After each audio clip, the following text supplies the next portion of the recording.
Llaços vermells arreu. És la imatge del Dia Mundial de la lluita contra la sida, una malaltia per la qual moren cada any al món uns 2 milions de persones i que al nostre país afecta a prop d'una cinquantena de persones.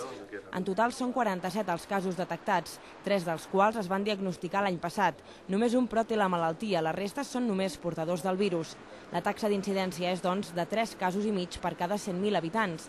Amb tot, la sida es converteix en una xacra social des del moment en què és una malaltia que no té cura i que s'estén arreu. La prevenció, doncs, és la manera de combatre-la.